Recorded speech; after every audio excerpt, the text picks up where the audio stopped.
bom que você veio. Nós somos Saraivada de História. E a aula de hoje é sobre a Revolução Russa. Nós vamos falar sobre a revolução que ocorreu na Rússia em 1917, mais especificamente a Revolução Socialista, baseada nas ideias de Karl Marx.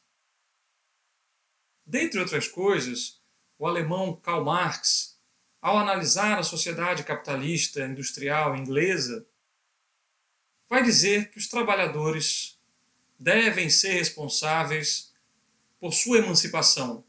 Karl Marx defende a revolução do proletariado, que é como ele chama a classe trabalhadora. Segundo ele, a história da humanidade é uma história da luta de classes. No contexto da Europa pós-revolução industrial, nós temos a burguesia, que é a classe que detém os meios de produção, e o proletariado, que é a classe trabalhadora, camponesa, operária. Segundo Marx, a injustiça, a exploração, só iria acabar quando houvesse a tomada do poder por parte dos trabalhadores. E essas ideias marxistas vão inspirar a Revolução Russa. É importante entender que o conceito de revolução, que anteriormente era utilizado na astronomia, revela uma alteração, uma mudança estrutural. Se há uma revolução é porque as coisas não vão bem. Se há democracia, não há necessidade de revolução. Se não há crise econômica, dificilmente alguém vai reclamar e vai querer mudar o governo. Se a sociedade não é tão desigual ou é igualitária, não há motivo para contestações. A Rússia, em 1917, era governada de forma absolutista pelo czar Nicolau II. Sua economia era atrasada, predominantemente agrária. O que havia de indústria era indústria com capital estrangeiro. A sociedade extremamente desigual. E para completar, a Rússia se envolveu em conflitos.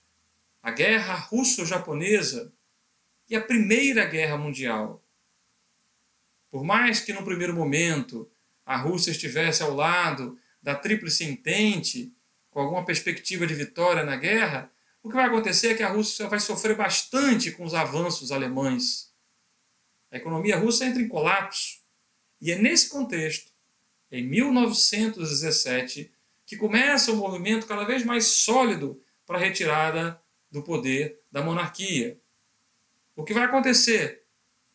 Primeiramente, então nós temos duas etapas revolucionárias. Primeiro, uma tentativa liberal, burguesa, de retirar a monarquia do poder e implantar uma república. E, posteriormente, a revolução que mantém a república e estabelece um regime socialista. Ganha força o chamado Partido Operário Social Democrata Russo, que é dividido em dois grupos. Bolcheviques, a maioria, mencheviques, a minoria. Os mencheviques, liderados por Plekhanov, Martov, achavam que era possível fazer uma composição, um acordo com a burguesia, entendendo que aqueles que defendiam um regime liberal, que eram contra a monarquia absolutista, poderiam permitir algumas mudanças, poderiam ser aliados importantes. Por outro lado, os bolcheviques defendiam a revolução do proletariado. E esses dois grupos vão, em algum momento, trabalhar juntos para que haja, primeiro, o rompimento da monarquia. Porém, na verdade, como dissemos, os interesses da burguesia, os interesses liberais vão prevalecer. E os bolcheviques fazem a chamada Revolução Russa, ou Revolução de Outubro, ou Revolução Bolchevique. A primeira teria ocorrido no início do ano e a segunda em outubro, pelo calendário russo. E o que vai acontecer é que, quando os bolcheviques assumem o poder, eles têm que enfrentar os antigos monarquistas, os liberais, e a Rússia ainda estava numa guerra. Então vai ser preciso assinar um acordo de paz para que a Rússia saia da guerra, o que vai ser criticado por alguns, mas para Lenin não havia saída. Era preciso deixar a Primeira Guerra Mundial para tentar organizar a casa. E o que vai ocorrer é que ele vai, depois do chamado comunismo de guerra, parar e pensar. A gente radicalizou, a gente retomou todos os meios de produção, que é um conceito marxista, né?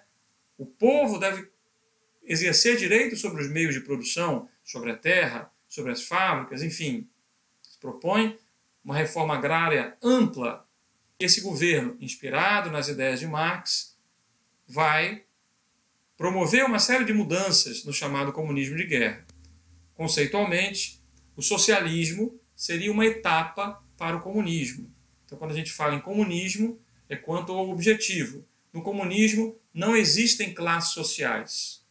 Não existe necessidade de distribuir a riqueza porque ela já está distribuída.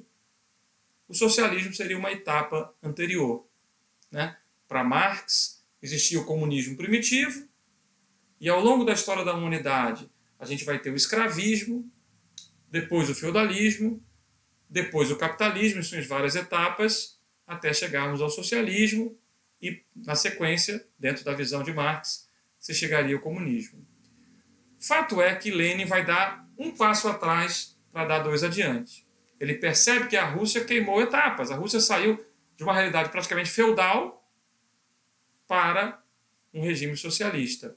Então vai adotar a nova política econômica, NEP, que vai dar um passo atrás para dar dois adiante no início da década de 20.